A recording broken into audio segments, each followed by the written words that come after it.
Reading is a pastime I recently discovered I really enjoy. There's no better feeling than getting completely lost in a story or just consumed by the information that I'm reading.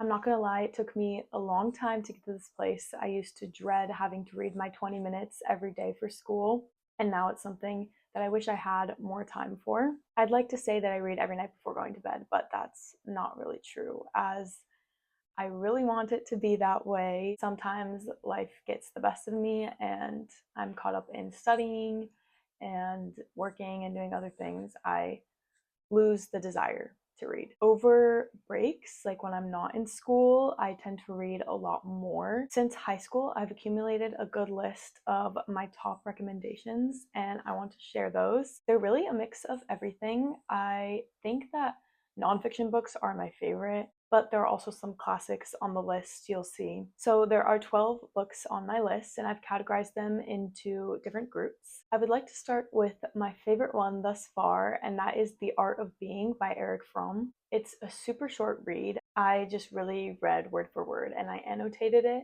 especially when they're nonfiction books. I like to highlight, underline, write notes as I go. This one is sort of different from all the other books I've read because it's more philosophy, and The Art of Being is a book that talks about simply being, and we just need to stop constantly doing and constantly wanting to achieve, but also just take a moment to enjoy life. The last phrase of the book is I am what I am, and I feel like that sums up the book pretty well. Another book I read this summer is I Forgot to Die by Khalil Rafati. If you don't know who he is the founder of Sun Life Organics, and his story is extremely inspirational and very interesting. Basically, I learned that he went from being a drug addict and like completely from the bottom, like skid row, really not in a good place in his life, to becoming the founder of Sun Life Organics, which is like a really healthy acai smoothie place. Another biography, my favorite biography, I have to say, was Il Futuro e Carta, which translates to The Future's Paper. It is in Italian, so not everyone can read it, obviously. I'm working on translating it. I really hope that gets translated. Anyway, this is my grandpa's autobiography. His name is Bruno Zago, and I obviously have a bias here, but I do think there were so many lessons to be learned in that book. I also discovered a lot about him that I didn't know. He does mention me at the end of the book, and that like hit a soft spot in my heart. So next category is self-improvement, business, and like health. I just finished Why We Sleep by Mathew Walker.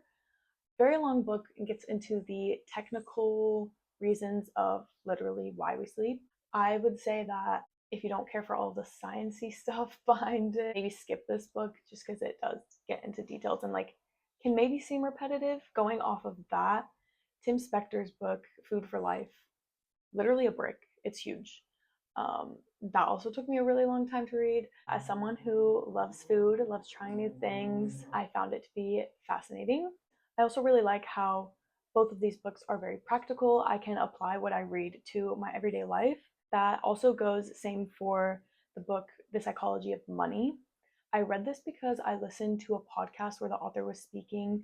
It was on the Skinny Confidential. The author's name is Morgan Housel. This book, super easy read and explains like finances and money for very slow people like me occasionally. I'd like to say I'm pretty good at saving money and like finances and things, but I have no idea investments like crypto, Bitcoin. My dad deals with all of that. And this book was a really good introduction into that world. He also uses real life examples and tells you how you can apply his advice in your own life. I think the book that really kickstarted my joy for reading is We Are the Weather by Jonathan Safran Foer. It is a book about climate change and a lot of facts about what is happening to our earth and how we can help it. He established the number one thing as being stop eating meat, but he recognizes that this is unrealistic for many people, myself included. But if we could just start by eliminate eating all animal products at least one meal of the day, that can make a significant difference. I appreciate his very like non-filtered way of writing and very real and relatable, and I didn't feel like overwhelmed by the information that I was reading, which is slightly different from the book The Uninhabitable Earth That one is from David Wallace Wells. It's a little more depressing, I would say. It is another book about climate change and the earth, and it was quite sad to read. I'm glad that I read it because it's something that I care about and just gave me a reality check, but that's a little more of like a serious book to read. It's not really helpful if you're trying to escape the real world. And the last category I want to get into is fiction and just other classic books. Firstly, Little Women. When the movie came out, I loved it and I wanted to read the book. And I have a younger sister, Rebecca. If you're watching this, I love you.